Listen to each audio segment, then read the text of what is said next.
పిచ్చి కాసులు జీవితాంతం ఇలా ఉండిపోతాం. ఇలా ఉండిపోతే తిండికి రేషన్ ఎవరు తెచ్చి పెడతారు? మీ అన్నయ్య ఖాళీగానే ఉన్నాడుగా, అతను తెస్తాడు. తెస్తాడు. ఇప్పుడు వస్తే మన ఇద్దరు ఇప్పుడు పగలు కొడతాడు. అయినా నువ్వు వస్తామని అన్నయ్యో అంటావేమిటి? వస్తే ఏం చేస్తాడు? అసలు నేను పెళ్లి చేసుకుంటా చెప్పాను లేదా? మా అన్నయ్య ఒప్పుకోవద్దు. వాడేవాడే ఒప్పుకోవడానికి, ప్రేమించుకుని మంత్రం అవుతాను. అన్నయ్య లేదు కోన లేదు. బుచ్చిబాబు ఎవడే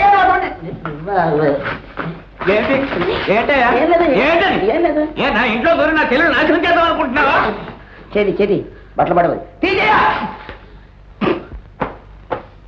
చెప్పేది జాగ్రత్తగా విను. నీ చెల్లెల జీవితం నాశనం చేయడం నా ఉద్దేశం కాదు. నేను పెళ్లి చేసుకోబోతున్నా. పెళ్ళా? అవును, పెళ్ళే. మనస్ఫూర్తిగా ప్రేమించాను, అగ్ని సాక్షిగా పెళ్లి చేసుకోబోతున్నా. పెళ్ళంటే బొమ్మలాట అనుకుంటున్నావేటయా? ఈ సంగతి మీ అత్తయ్యకి తెలిస్తే నిన్ను నన్ను చీరేస్తారు.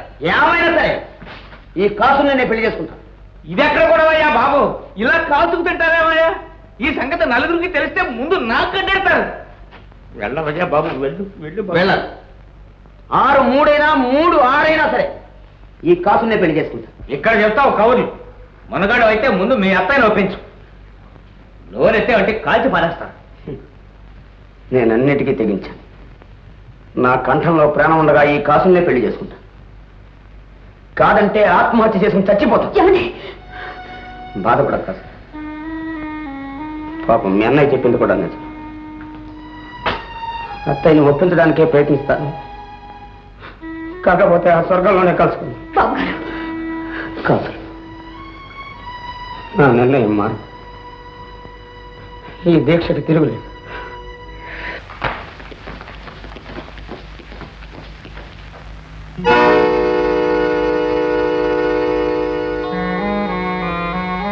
నమస్కారం. బుచ్చిబాబు, ఏమిట్రా ఈ వేషం? వేషం కాదత్తయ్య, ఇక నా జీవితం ఏంట. ఆ భగవంతుని పిలుపు కోసం ఎదురు చూస్తాను. ఏమిట్రా మాటలు? అసలేం జరిగింది? ఎవరైనా ఏమన్నా అన్నారా? లేదత్తయ్య, అదృష్టమే నన్ను అన్యాయం చేసింది. ఎందుకురా అలా బాధపడతావు? నీకేం కావాలో నాతో చెప్పు. పెళ్ళత్తయ్య. పెళ్ళా? అవును, కాసుల్ని నేను ప్రేమించాను. బుచ్చిబాబు, నువ్వు ఒప్పుకోవని తెలుసు అత్తయ్య. నేను మనిషిని, నాకు హృదయం. నచ్చిన వాళ్ళని ప్రేమించడం తప్ప, ఆనందంగా జీవించాలని ఆశించడం తప్ప. ప్రతి మనిషికి తోడు కావాలత్తయ్య. మహాకవి శరత్ బాబు ఏమన్నాడు?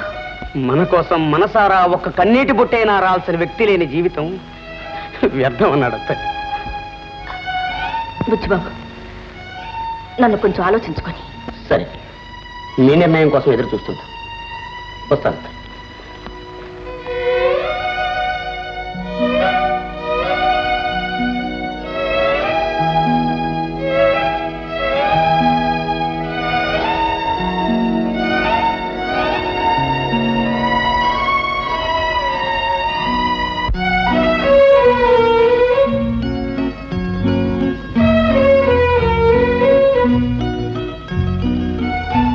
Sit down, please.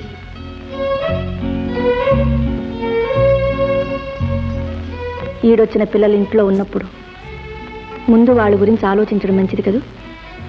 అందుకనే విజయ్ పెళ్లి నిశ్చయించాను. విజయ్తో సంప్రదించి పెళ్లి నిశ్చయం చేస్తే బాగుంటుందేమో. ఇలాంటి సంప్రదింపులు మా కుటుంబాల్లో లేవు. పెద్దలు నిశ్చయిస్తారు, పిల్లలు అంగీకరిస్తారు, అంతే. అందుకనే పెళ్లి కొడుకును కూడా నిశ్చయించాను. ఎవరా పెళ్లి కొడుకు? ఈ సంబంధంతో దగ్గరవుతున్న కుటుంబాలు ఇంకో సంబంధంతో శాశ్వతంగా ఉండిపోవాలని నిశ్చయించాను. ఏ కుటుంబాలు? మన కుటుంబాలే. మన కుటుంబాలు అంటే? అదే, విజయ్కి మధుకి పెళ్లి చేయాలని నిశ్చయించాను. మధుకా? అయితే విజయ్కి నాకు పెళ్ళన్నమాట. మీకా?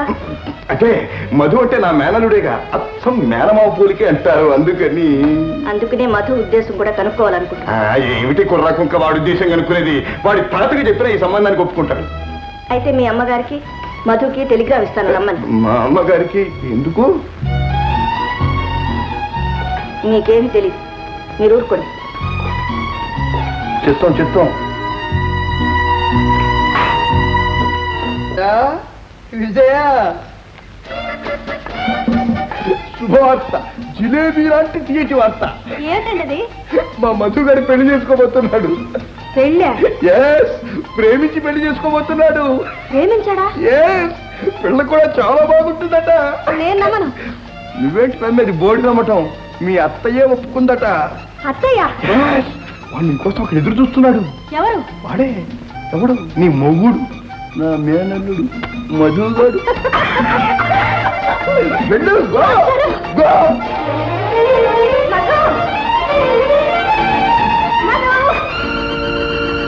మధు, మధు, విజయ. మీరా? నేనే. మరి మధు అలా వెళ్ళిపోయాడు. వెళ్ళిపోయారా? పోతే పోయాడు. బాలిక దురదృష్టవంతుణ్ణి ఎవడూ బాగు చేయలేడు. వాడు పోతే నిన్నన్ని విధాలా సుఖపెడతానికి నేనున్నానుగా. నిన్ను నేను పెళ్లి చేసుకుంటాను. ఏమిటి? మీరా? నాకు మాత్రం ఇంత తక్కువ. ఈ గడ్డం మీసం తీసేస్తే వాడే నేను, నేనే వాడు. చచ్చా, ఇన్నేళ్ళు వచ్చాక ఇట్లాంటి మాట్లాడడానికి మీకు సిగ్గులేదు? దుష్యంతుడు అంతటి వాడు ఈ వయసులోనే శకుంతలను పెళ్లి చేసుకున్నాడు. ఓ అబ్బో, అయినా నీకెందుకనమా? నేను ముసలివాడినా? ఈ చుట్టుపక్కల కుర్రకారులు ఎవరైనా సరే నాతో తినమను, పరిగెత్తమను, బండీలు బస్తీలు తీయమను. బస్తీ మే సవా. ఇదే నీ ఎత్తు. చిచి. బాలిక, అయ్యో మాస్టర్, బాలిక, ఇదే పోయేతనం. బాలిక, దుర్మార్గుడా. బాలిక. వెళ్ళిపోతు. రౌడీ.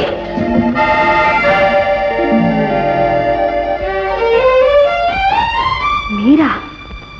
నేనే. ఏమిటి నాటకం? నాటకం కాదు విజయ, ఇది నిజం. అవును, నిజం ఏమిటో ఇప్పుడు తెలుస్తోంది. మమ్మల్ని అందరినీ మోసగించి దోచుకుందాని వేషం వేసుకొని ఇక్కడికి వచ్చాం. విజయ, ఆ దురుద్దేశం నాకు ఇప్పుడు లేదు. మిమ్మల్ని దోచుకుంటానికి, మోసగించడానికి నేను ఇక్కడికి రాలేదు. నా బ్రతుకు నిలబెట్టుకోవటానికి, సాగు బ్రతుకుల మధ్యన ఉన్న నా తల్లిని బ్రతికించుకోవటానికి నేను ఇక్కడికి వచ్చాను. మధు. అవును విజయ, చిన్నప్పుడే కన్న తండ్రిని పోగొట్టుకున్న దురదృష్టవంతుడు. అప్పటి నుంచి నా తల్లి నన్ను పెంచి పెద్దవాడిని చేసి రాత్రి పగళ్ళు కష్టపడి తన రక్త మాంసాలు తారపోసి నన్ను చదివించి ఇంతవాడిని చేసి నాకు శక్తినిచ్చి తన ఆరోగ్యాన్ని పోగొట్టుకుంది. ఆమెకిప్పుడు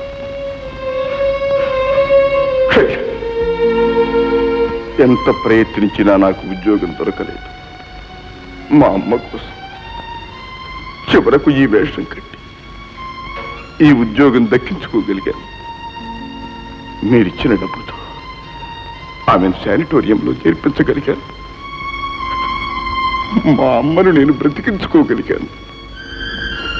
నేను చేసిందే మోసమని, అన్యాయమని మీరు భావిస్తే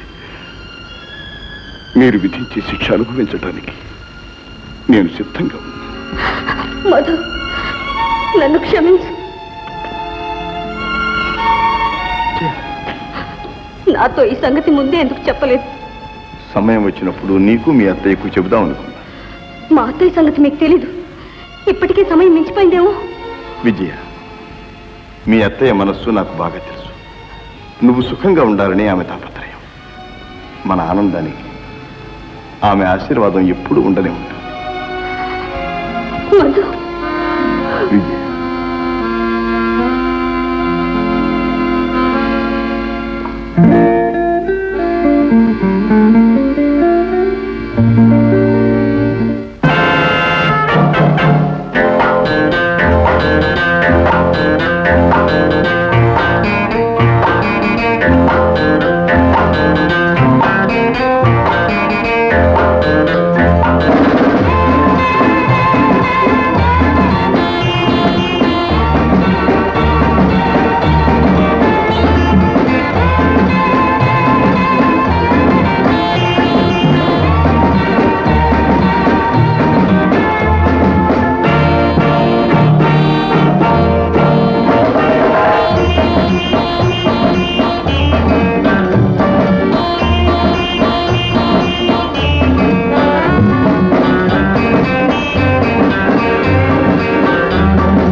జూబీ, నీ నాట్యం రోజు రోజుకు నన్ను పిటివాణి చేస్తోంది.